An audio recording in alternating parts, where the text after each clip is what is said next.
మీకున్న పనుల కంటే దేవుడి పనులే ప్రాముఖ్యమని ఎంచుకున్నారో, మనకున్న వాటన్నింటికంటే కూడా దేవుడే ముఖ్యమని ఎంతగా ఎంచి దేవుని కార్యక్రమాలలోనికి వచ్చారో, దీనిని మీరు ఇలానే కొనసాగించండి, ఉంటారు. దీపస్తంభం ఉంటుంది. లేదు అనుకుంటే ఆయన అన్నాడు కదా, తీసేస్తాను. ఒక్కసారి ఎక్కడ పడిపోయారో, ఒక్కసారి ఎక్కడ మీరు వదిలేశారో జ్ఞాపకం చేసుకోండి. మళ్ళా మీరు మారు మనసు పొందండి, జ్ఞాపకం చేసుకొని నిజంగా బాధపడండి. దేవుడి దగ్గర, మా దగ్గర అవసరం లేదు, దేవుడి దగ్గర బాధపడండి, దేవుడికి మాట ఇవ్వండి. దేవా, జరిగింది ఏదో జరిగిపోయింది, నిజమేనా ఆయన, ఉద్యోగం అని, వ్యాపారం అని, అవని ఇవని, ఎక్కడో నిన్ను వదిలేశానయ్యా. ఆ మాటలు ఈ మాటలు ఎన్నెన్నో బుర్రలో పెట్టేసుకున్నాను, నిజంగా నీకు దూరం అయిపోయానయ్యా. ప్రారంభంలో చాలా కష్టపడేవాడిని, ప్రారంభంలో అందరికంటే ముందుండేవాడిని, వచ్చేవాడిని, కూర్చునేవాడిని, ఊడ్చేవాడిని, తుడిచేవాడిని, కడిగేవాడిని, చేసేవాడిని, ఇచ్చేవాడిని, ఎన్నిటిలో ముందున్నాను. ఎందుకో వెనకబడిపోయాను. నేను వెనకబడిపోవడానికి కారణం ఏంటి? ఒక్కసారి జ్ఞాపకం చేసుకోండి. దేవుడు ఎదుట మోకరించి దేవుడికి మాట ఇవ్వండి.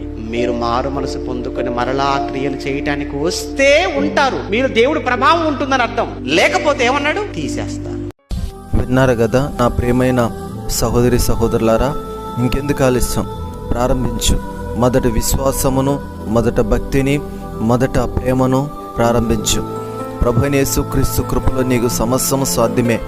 ఎన్ని దినాలు శ్రమ పడతావు, ఎన్ని దినాలు బాధపడతావు, ఎన్ని దినాలు కృంగిపోతావు, ఇదిగో ప్రభు నీతోనే మాట్లాడుతున్నాడు. ఎకనైనాను ప్రభు వైపు తిరిగి ప్రభువును వేడుకొనుము. నీ ద్వారా దేవుడు అనేకమైన అద్భుతములు, ఆశ్చర్య కార్యములు చేయుటకు ఆయన నీ వైపు